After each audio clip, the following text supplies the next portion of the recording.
फक्त 2 जिल्ह्यांच्या ब्रेकनी संपूर्ण राज्याचा निकाल लांबणीवर जाणार का हे पाहणं महत्त्वाचं ठरणार आहे। राज्यात रखडलेल्या जिल्हा परिषद व पंचायत समिती निवडणुकांना अखेर मुहूर्त लागला असतानाच आता निकालावरच प्रश्नचिन्ह उभं राहिलं आहे। 5 फेब्रुवारी रोजी होणाऱ्या मतदानावरून सोलापूर आणि सांगली या दोनही जिल्ह्यांमुळे संपूर्ण राज्याचे राजकीय टेन्शन वाढले आहे। कारण या 2 जिल्ह्यांतील निवडणूक पुढे ढकलली गेली तर त्याचा थेट परिणाम राज्यभरातील जिल्हा परिषदांच्या निकालांवर होणार आहे। कर्नाटकातील प्रसिद्ध मायक्का चिंचली यात्रा ही दरवर्षी लाखो भाविकांना आकर्षित करणारी मोठी धार्मिक यात्रा आहे। सोलापूर आणि सांगली जिल्ह्यातील मोठ्या संख्येने नागरिक या यात्रेसाठी जिल्ह्याबाहेर जातात। यंदा ही यात्रा आणि जिल्हा परिषद निवडणुकांची तारीख ही एकाच वेळी आल्याने मतदानावर गंभीर परिणाम होण्याची शक्यता व्यक्त करण्यात येत आहे।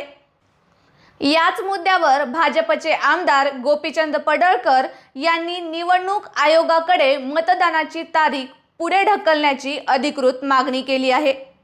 त्याचबरोबर सोलापूरमधील किसान आर्मीचे नेते प्रफुल्ल कदम यांनीही हीच मागणी लावून धरली। या मागण्यांची दखल घेत निवडणूक आयोग सतर्क झाला असून त्यांनी सांगली जिल्हाधिकाऱ्यांकडून तातडीचा अहवाल देखील मागवला। सूत्रांच्या माहितीनुसार परिस्थितीचा आढावा घेऊन सांगली जिल्ह्यात 8 फेब्रुवारीला मतदान घेण्याचा पर्याय गांभीर्याने विचाराधीन आहे। निवडणूक प्रक्रियेतील महत्त्वाचा नियम म्हणजे राज्यातील सर्व जिल्हा परिषदांचे मतदान पूर्ण झाल्याशिवाय निकाल जाहीर करण्यात येत नाही।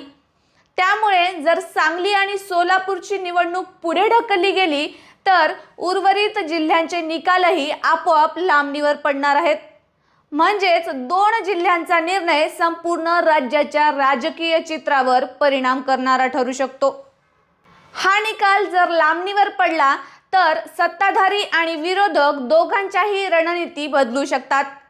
ग्रामीण भागातील सत्ता समीकरणे उशिरा स्पष्ट होतील आणि राज्यातील स्थानिक स्वराज्य संस्थांच्या राजकारणात अनिश्चितता वाढेल।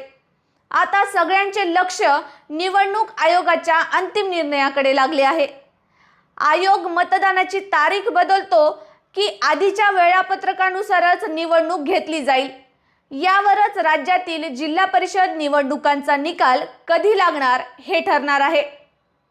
2 जिल्ह्यांनी निर्माण केलेली ही अडचण संपूर्ण राज्याच्या राजकारणावर परिणाम करणारी ठरते की काय हे पाहणं आता महत्त्वाचं ठरणार आहे। आम्हाला कमेंट करून नक्की सांगा की ह्या 2 जिल्ह्यातील निवडणुका ह्या लांबणीवर टाकायला पाहिजेत की नाही। पुन्हा भेटूया नवीन माहितीसह, तोपर्यंत पाहत रहा राजमुद्रा न्यूज लाईव्ह। धन्यवाद।